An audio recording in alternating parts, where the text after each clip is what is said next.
welcome to the first episode of the Library Show for 2020. I'm Holly Browning, and in our first episode, we're going to be talking about Beyond the Book Club, a database for small businesses, and we're going to chat with Director Julie McClellan on our decade of progress. But first up, I have a very special guest with me.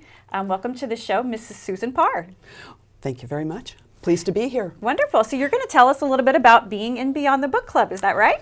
Yes, I am. Wonderful, wonderful. You're definitely near and dear to me because you've been there since the beginning, since June of 2018. You've also been a longstanding patron of the library, and you've had some other duties. You want to tell us about that? Certainly. When my husband and I retired and moved down to Lebanon, I found out that Julie was from Wisconsin, and she was from Oshkosh. Our director, yeah. The director, sorry. And so we had introduced ourselves and just kind of formed a friendship, and she mentioned that they were looking for volunteers for the children's summer reading program. Oh, yeah. So I volunteered for that for a number of summers and watched all the little ones grow up and enjoy their books. Absolutely. And also started to work for them for a little while as a page, putting all the books back on the shelves, see what everybody's reading, and finding all sorts of treasures for myself along the way. I did that as well, so yes. yeah. So what made you want to give Beyond the Book a try? The title of the book was The Nightingale, which I had read and just absolutely loved. It was so interesting on so many different levels. And I belonged to book clubs before, and I thought, what a great way to talk to other people about other people who have read it and hear what they have to say about it. So that was the thing that really brought me in. It's a wonderful book. It's a wonderful, I definitely recommend that book if you have not read The Nightingale. Have you always been a lifelong reader? I'm sure there were little golden books around the house when I was growing up, but I remember as if it was yesterday getting a Nancy Drew book, The Secret in the Old Clock, and it's been flying ever since. In fact, if I listen now, I can still hear my mother calling upstairs on Saturdays when I'm doing my chores. Susan, put that book down and get busy. I've always got a book with me somewhere. Right. And that's awesome that you remember that title. You remember, and I think I even remember the cover of that book. So yeah. Sure. All right. So are there things that have kept you coming back every month to be on the book? I hope so. Besides the treats, you mean? Yes, of course. The dynamic of the book club is really unique. As I said, I've belonged to book clubs before, and either they work or they don't, and sometimes it's dependent upon the book choices, but it's the personalities that come in. You've selected great books, and you moderate it quite well. You get everybody involved, whether it's something that they liked or didn't like. No one's afraid to voice their opinion. Everybody's got time to voice their opinion. Right. And if you have everybody loved the book. Well, not everybody, because some didn't like it. And with leading questions, everybody can say what it was they did or did not like about the book. They have their time and explain to each other what their opinions were and why. And at the end of the time, not that anybody changed their mind or their opinion about the book, but they can look at it and say, I never thought of it that way. That was a good point. And so it's the dynamic of the group that makes everybody so comfortable, and even in reading books that they wouldn't ordinarily have selected. Right. So. Our group is very dynamic, I think, and it's really nice to see each person bring a different perspective to the book. So I think that's one of the greatest parts. And isn't it amazing how everybody can have a different opinion? It is. It's different neat. Things stuck out for them. And then someone can, say something that you had never thought about through the whole book, and then it just kind of opens your eyes like, oh, I get it now. Right. So looking back, do you have a favorite book that we've done? Oh, The Nightingale. The Nightingale. Oh, I just love that book. It is. And I hear it's coming out this year, I believe, as a movie. So a major motion picture. So we'll have to check that out. How about a least favorite book that we've done? Or one that you could have just, I'd pass. I don't know. There was always something in every one of them. I mean, other than the books that I didn't read because we were traveling. Right. But of the ones we did, there was always something in it. Right, so I don't know that there was a We definitely do different genres. Yes. I try to, the next month do something different that we had done the previous. Right. Thriller, nonfiction, contemporary, historical. We try to definitely hit all the genres, Right. so it's something different. Yeah, so every one of them hit a mark Right. someplace. Good. with me. Yeah. So are you excited to start of our third year? Oh, definitely. I know, definitely. I'm thrilled. Yeah. We know what books we're going to read for most of the year, so that's good. Right. I've got we have some great books. Yep, I've got the January sitting on my stand. I'm ready to get started on it. Wonderful. If you'd like to join Susan and I, our first meeting of Beyond the Book is January 30th at 6:30 p.m. and that's downstairs in the Storytime room. Our book is Liar, Temptress, Soldier, Spy by Karen Abbott. To sign up, you just go on LebanonLibrary.org and click under events, or you can give us a call at 932-2665. Coming up, I will be chatting with my co-host, Mike Kletzly, on a database for small businesses.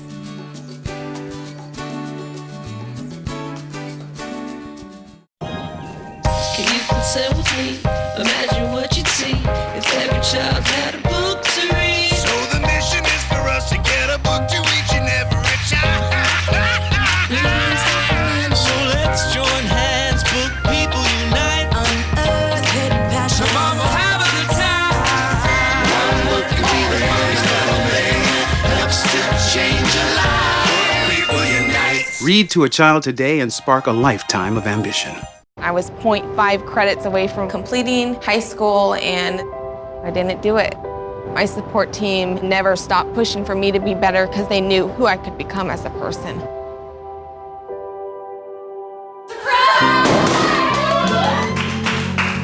I've been given an opportunity, and I'm just thankful for it. Find free adult education classes near you at finishyourdiploma.org.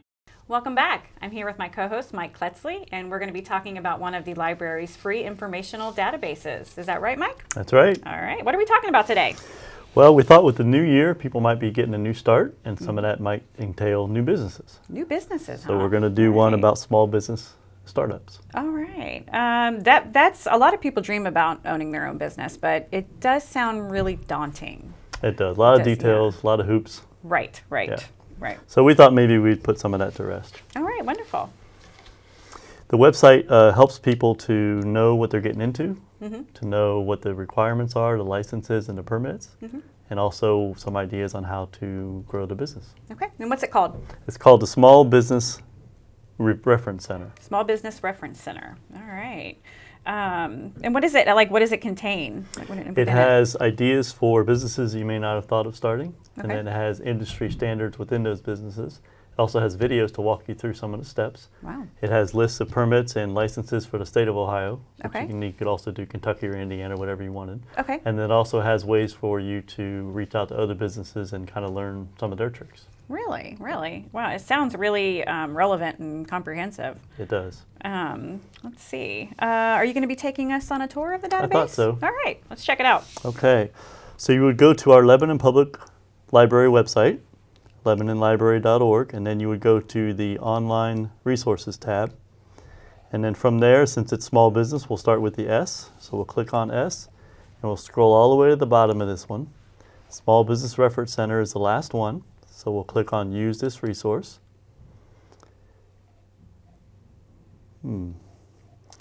Well, this seems to put in our library card number. So I don't remember that from before, but we'll do that.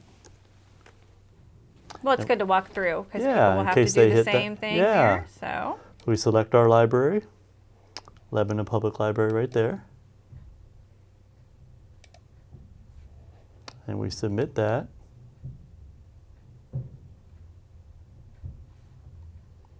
and there And we then go. There we are. So you'll notice when you first pull it up on the right or far left side, there are business areas. This is what I meant before about some people just want to own their own business, but they aren't sure what type or what field to go into. They don't Okay. have an idea yet. So this is ways for them to get some ideas of what businesses there are and what things that they could start. Okay. So that's the very first thing on the far left. If we go back to the home page, the next left one from the final one is the industry information by small business type.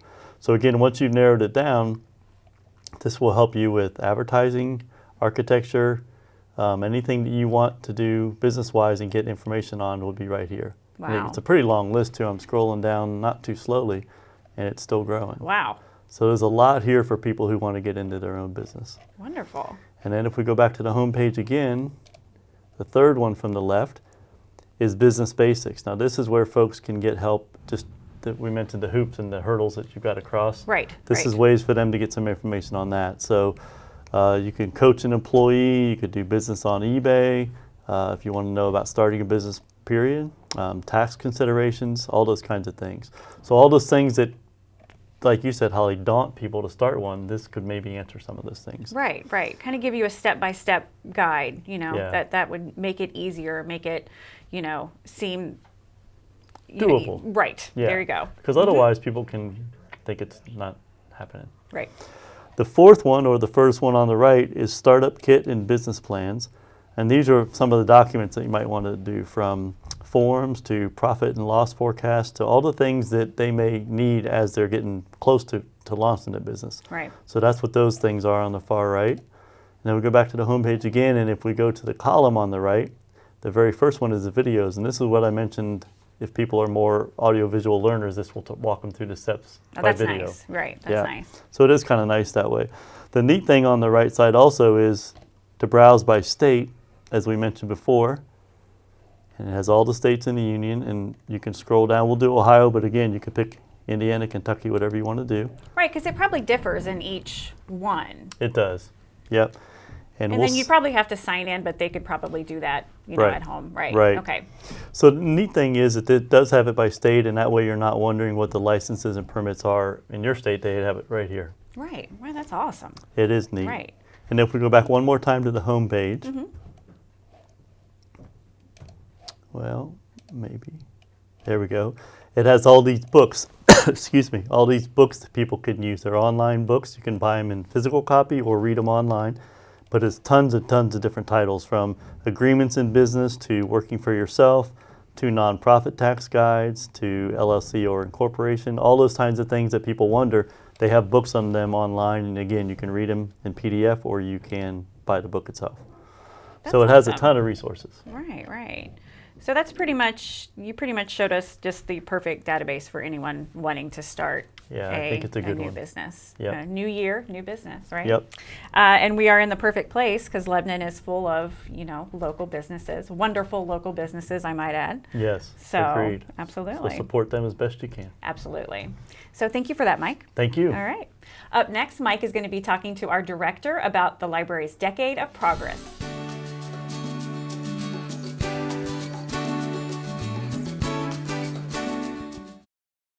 There's a lot of fear in coming back to school. I'm a 40-year-old man that walked in there to get his high school diploma. It was very hard for me, but one of the teachers was Miss Araceli. She gave me direction. Every single time I had a question, she'll put down whatever she's doing and she'll sit there with you until you get it. 50% of getting your high school diploma is walking through those doors. The other 50% is doing the work. Find free adult education classes near you at finishyourdiploma.org.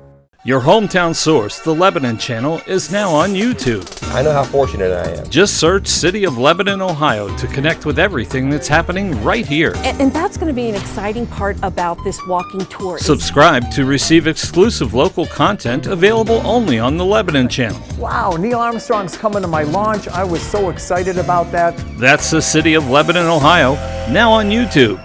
That's what makes this Lebanon, Ohio a great place to live. Yeah. Welcome back to our special segment of the Library Show. We're joined by a familiar face, Julie McClellan, our library director. It's always good when you're joining us on the show. Thanks for coming back. Well, you're welcome. I'm very happy to be here today. Well, it's a special show because it's a new decade, 2020, and we're looking back at what's been accomplished since 2010, and I know there's been a lot. There's been a lot. So what sticks out in your mind from the past decade? Well, when we looked back, I kind of talked to all of the staff members and we kind of brainstormed on everything that we've done. And there have been a lot of improvements to the physical plant of the library and also to the services. As far as the physical plant, all the things that have been done in the 2010s Mm-hmm. were the library park, which opened in 2010. The lower level project, which opened the technology center, remodeled the storytime area, and also improved a lot of staff areas and other public areas in the lower level. That was 2015. We did the parking lot in 2017, and that was after we acquired pretty much half of the city block and made room for the new parking lot. So yeah, so we've been busy. All in a decade. Yes, all in a decade.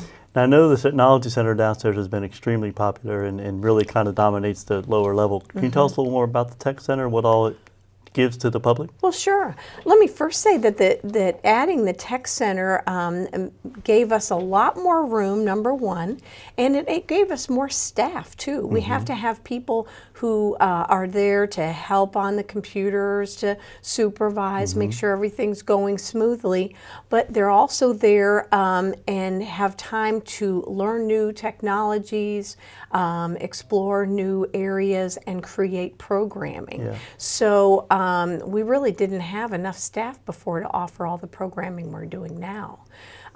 One of our ideas with opening the Technology Center was to kind of separate the two planes, the traditional library services, which nobody wanted to mess with, right, and then add the digital library services, and so that the two wouldn't collide. We had a little problem for a while there right, with all the people who wanted to use Wi-Fi on the main floor, and as you know, we're not the quietest library in the world, and things were a little bit contentious. So separating those two has really helped. It's also where we address all forms of digital literacy. We know that there's a digital divide. Some people have a hard time adapting to new technologies, and they're becoming a necessity. There just aren't payphones anymore. You need a cell phone. A lot of places you can only get your bills online, and you have to pay online. So we're there to help people bridge the gap and learn how to use new technologies. That's wonderful. Yeah. So that center has afforded all of that. Oh my gosh, all that and more. As I said, the staff, including you, have time to learn new things, and they develop classes. So we have classes for teens, for juveniles, and for adults in all kinds of technology, whether it's computer instruction, coding. We have all kinds of life skills things for teens, ACT classes, which you host.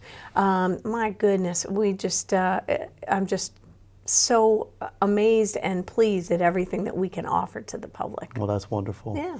Now, speaking of those accolades, someone mentioned that the lower level was featured in a national publication. Oh, Can you yes. tell us about that? Oh, my gosh. So that was a bucket list item for me. The national publication that all librarians read is the Library Journal. And it comes out every year with an architecture issue. And I always dreamed that we could make that issue. And we entered the park in it back in 2010. Didn't make it. And we entered the lower level project in 2015, and it made the issue. We were the only small library in Ohio, and there were only 3 other libraries, I think Toledo, Cincinnati, and maybe Cleveland on the list, and we were the only small library. So yay, check that one off my list. Well, congratulations on getting that in there. Thank you. That's Very wonderful. exciting. What's been the biggest challenge with the expansion of the library campus, the opening of the beautiful park and all those things? What was there a particular challenge that sticks out in your mind that you had to overcome? You mentioned letting those two medium coexist. Is there any other challenges that you can think of? I will say that first of all, when I'd come up with an idea, say to build the park or to expand the parking lot or to create the tech center, I explained it very thoroughly to our board of trustees, and once they figured out what I was trying to do, they were with me 100%. Now, sometimes there was a little convincing for other authorities as far as we had to demolish a fair number of buildings to make this all happen. What do you say? You have to break some eggs to make an omelet. Yep. And our town values historic preservation, but really I feel like we've enhanced one of the historic treasures and architectural treasures of our town, the library, by making these other additions and improvements. So the obstacles were short-lived and the benefits are long-lived. That's awesome. Yeah. Well, that leads us to the next decade of more accomplishment. Anything on your list that you'd like to see going forward or that you're thinking about? Oh my gosh. Well, first of all, we're all pretty tired. Yeah. But actually, the next big project, and I really don't have it gelled in my mind just yet, and we're kind of saving up money for it. The next big project will be to remodel, redecorate the main floor. I promise we won't mess with the traditional Carnegie experience that you have there, but a lot of the things are kind of getting worn out, and some of the arrangements aren't as practical as they used to be as our services and as the public needs have evolved. So we're going to be updating a little bit, and it'll be a very interesting process, but it'll be beautiful when it gets done. Well, as the food companies say, new look, same great taste. Yeah. I think that's probably a good way to put it. Yeah, that's right. Well, there's been a lot accomplished and a lot of new staff and programs. I think anybody can see that it's been a great decade for the library, so congratulations. Well, thank you. So we did compile a list, and we have a beautiful word cloud that the staff made with all of it, and I will be making that available at the library. It'll be at the front desk, and I'll also be providing a link to it on our webpage and on our Facebook page. So if anybody wants to look it over, they can. If anyone has any questions, let us know. Some of the statistics, Mike, are just kind of astounding. If I can just share just a couple, and I want to get them right, so I'm going to read them right from the page. Our programming attendance in 2010 was 8,227, okay? And that was pretty much story time and summer reading program. Okay. In 2018, it was almost 22,000. Wow. And I did a little totaling yesterday up through November. We're already at about 28,000 for this year. Are we really? Yes. So that's been amazing. Our revenues have increased. As we turned the last decade, we were having some serious financial problems. There was no levy in place at that time, and our public library funds had diminished. Gosh, we used to get $1 million public library funds in 2000 or 1999. By 2008, we were getting something like $629,000. Wow. And meanwhile, our county had grown and inflation had taken place. So when we started the decade, we had $786,000 in revenue. This year, so far, we've had $1.8 million, and we still expect one more levy check, actually a public library fund check. Wow. So I want to thank the taxpayers for voting for the levy 10 years ago. That has made all of this possible, and I hope you're proud of what we've done with that. You invested in your community, and we hope we are giving right back to the community. So we're very excited about that and really appreciative. Circulation has increased. That's how many books we check out.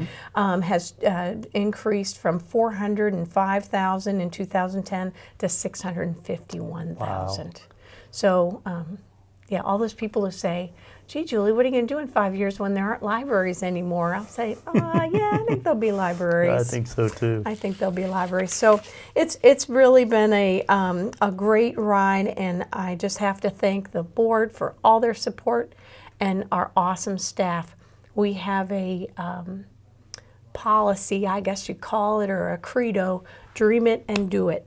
And you know, nobody at the library says that's not my job, because if they think it's their job, they can do it. That's right. So we have people, our IT coordinator and one of the people from our information desk are teaming up to provide a book club for disabled adults. That's something new in the new year. Isn't that great? So we're very excited about that.